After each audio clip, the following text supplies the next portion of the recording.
থাকলেও পরিস্থিতির কিছুটা উন্নতি হয়েছে। ফলে গ্যাস নির্ভর কারখানাগুলো ফিরছে উৎপাদনে। এদিকে সিএনজি স্টেশন এবং বাসাবাড়িতে গ্যাসের চাপ কিছুটা বাড়লেও পুরোপুরি কাটেনি সংকট। বিস্তারিত জানাতে যুক্ত আছেন সহকর্মী হুমায়ুন কবির। হুমায়ুন, জানাবেন পরিস্থিতি পুরোপুরি কবে নাগাদ স্বাভাবিক হতে পারে? সংশ্লিষ্টরা কিছু জানিয়েছে কিনা?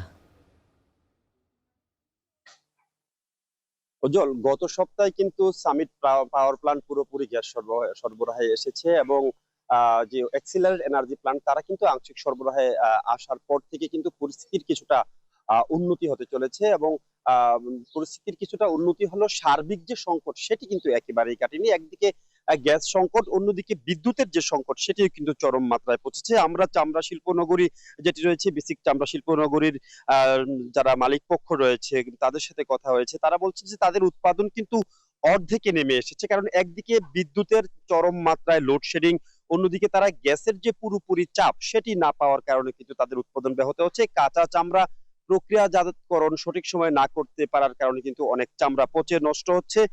অন্যদিকে যে ক্রয়াদেশ সেগুলোও কিন্তু পার্শ্ববর্তী দেশ ভারত এবং পাকিস্তানের দিকে চলে যাচ্ছে, এমন কথাই কিন্তু তারা বলছেন। কারণ যে গ্যাসের চাপ না থাকার কারণে চামড়া শিল্প নগরীতে আসলে সেইভাবে কিন্তু তারা তাদের কার্যক্রম কর্মযোগ্য পরিচালনা করতে পারছে না, যে কারণে সঠিক সময়ে যে একটা শিপমেন্ট সেটিও কিন্তু ব্যাহত হচ্ছে। সে কারণে আম, আম, এই অবস্থা যদি আসলে দীর্ঘায়িত হয় তাহলে যে চামড়া শিল্প একটি বড় ধরনের লোকসানের মধ্যে পড়বে, এমন কথাই কিন্তু মালিক পক্ষ থেকে বলা হচ্ছে। তারা বলছেন ইতিমধ্যে তাদের কাজ 50% নেমে আসার কারণে কিন্তু শ্রমিকদের যে বেতন ভাতা সেগুলো সঠিক সময়ে পরিশোধ নিয়ে একটা শঙ্কা দেখা দিয়েছে।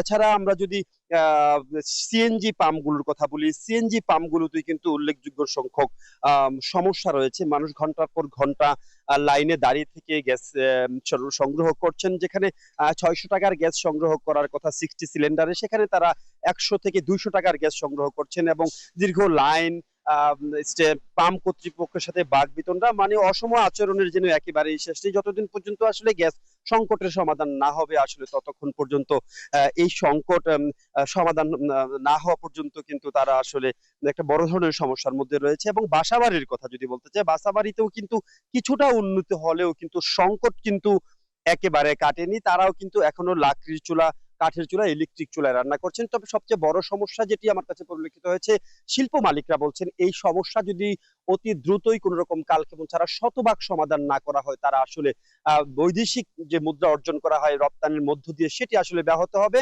এবং এটি আসলে দ্রুত সমাধানের দাবি জানিয়েছেন শিল্প মালিক কর্তৃপক্ষ। এই ছিল আমার কাছে গ্যাসের সবশেষ পরিস্থিতির খবরাখবর নিয়ে আমার কাছে বিস্তারিত। সাভার থেকে যুক্ত ছিলেন হুমায়ুন কবির।